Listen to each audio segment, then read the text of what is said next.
Greetings, Japan fans. In today's show, we're going to be talking about handling objections remotely.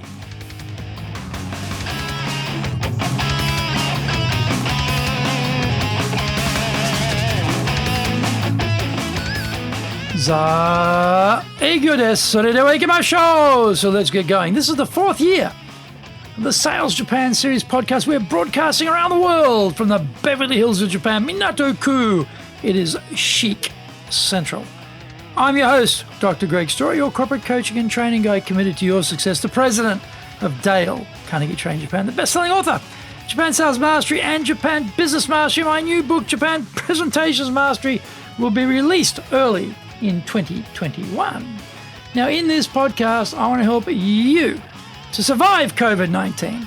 Don't forget to subscribe and share this podcast with your family, friends, and colleagues. We are not being sponsored by Libsyn, but we value your privacy, which is why we have our podcast hosted by Libsyn, who, unlike many other podcast hosts, have a strict policy that does not allow access to your private information by anyone. Here's our daily podcast lineup on iTunes. Mondays, the Cutting Edge Japan Business Show. Tuesday, the Presentation Japan Series. Every second Tuesday, the Business Touches in the Oshie Show. Wednesdays, the Sales Japan Series. Thursdays, the Leadership Japan Series. And every second Thursday, the Business Pro Podcast Show. Fridays, the Japan Business Mastery Show. And Saturdays, Japan's top business interviews. Now, this is episode number 226, and we are talking about handling client objections when online. So let's go! Client hesitation or objections to buying from us are indicators we have failed in some key areas in our preparation, questioning, or solution explanation with the client. We've not fully understood what the client needs, have not matched our solution with what they need, have not shown sufficient value from our solution, and have not created any sense of urgency to take action now. It's hard enough getting all of these right in the face-to-face environment, so we can't be surprised that we are having even more trouble when dealing with the buyer remotely. Try these 4 steps for handling client pushback. 1, listen. Did we really hear what the client wants in our previous calls? We may have missed some vital information previously, and this is our last chance to get clarity about what the client is thinking. The objection we are hearing is probably something we have heard before. We think we already know what the client is going to say before they finish, and we jump in to overcome the objection. Big mistake. We have to really understand what is the problem, not what we think is the problem. Stay completely silent until they have finished speaking. Number 2, use a cushion. When we hear the objection, we often have a nervous knee-jerk reaction and say the first thing that comes into our mind. This is rarely our best response. We need a few seconds to think how we are going to approach this with the client. This is where we make a neutral statement which neither agrees nor disagrees with the client, so we can buy ourselves some thinking time. It might be something like, I know making the right decisions for the company is very important for you. In the few seconds it takes to say that, our brain can move to objection handling mode rather than reacting emotionally to what was said by the client. 3, question. The first thing we should do is do nothing. We should absolutely not respond to what we heard. Instead, we should ask them why that objection is a problem for them. Now, we are not sitting there face to face, so we have to be incredibly careful how we ask this why question. In Japan, this question could be taken as a challenge to everything they have said, and it sounds like we are accusing them of lying or not being clear enough in their explanation. Neither are good responses from the buyer. So we sweetly and with great naive curiosity ask, "Thank you for explaining the issue.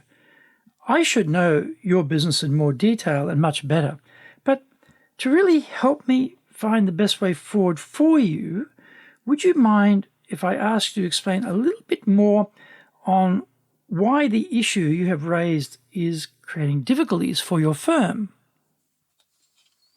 In a very delicate fashion, we need to keep digging for hidden issues too. There is bound to be more than one issue. What we've been told may not be the deal breaker, because there is another bigger problem lurking in the shadows. We need to flush out all of their objections and then decide which is the exact issue we need to fix.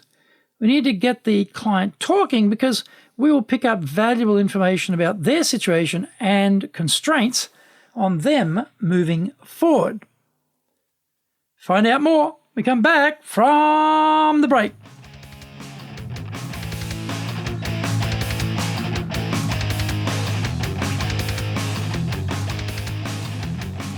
Our show today is brought to you by our public programs, but we also do custom-made in-house classes. We do them in our Super Safe classroom. We do them live online. We do them in Japanese. We do them in English. Now, today's show is sponsored from our Professional Leadership Series. On the 5th of March, we will be talking about delegation. On the 12th of March, about addressing mistakes. And on the 19th of March, about vision, mission, values. You can find out more about these programs on our website at enjapan.dalecarnegie.com. Email me at greg.story@dalecarnegie.com.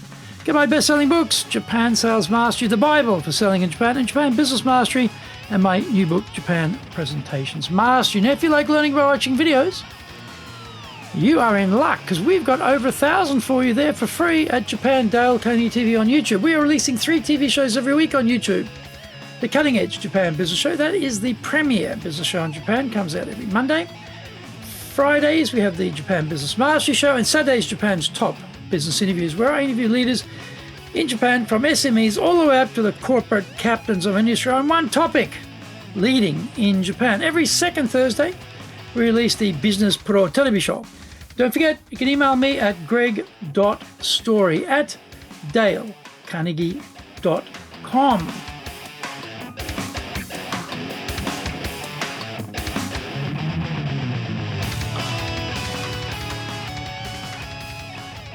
Welcome back. Now, number 4, respond. Now we know what we need to say.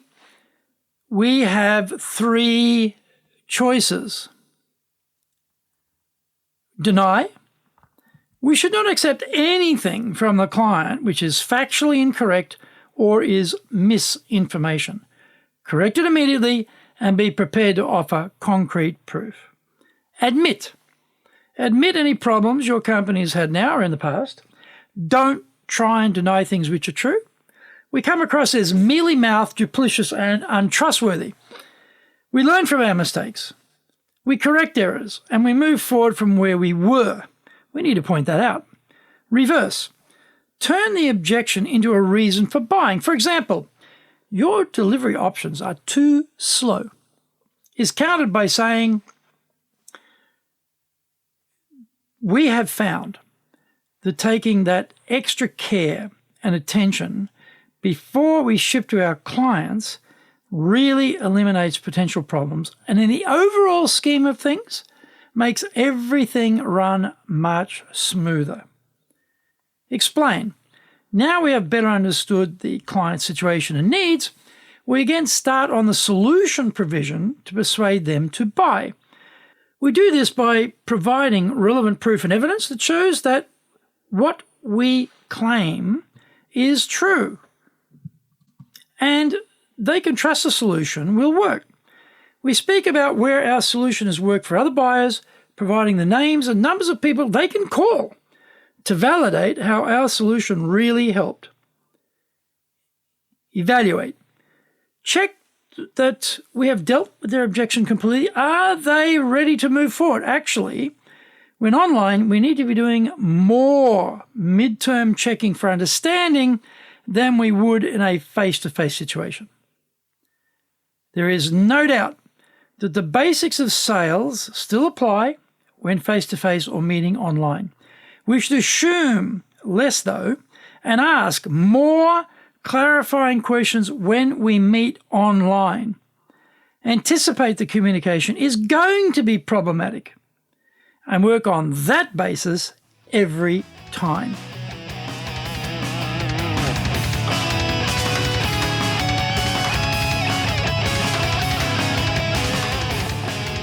Thank you for joining the Sales Japan series. If you found the program useful, then please work on your karma and share it with your family, friends, and colleagues.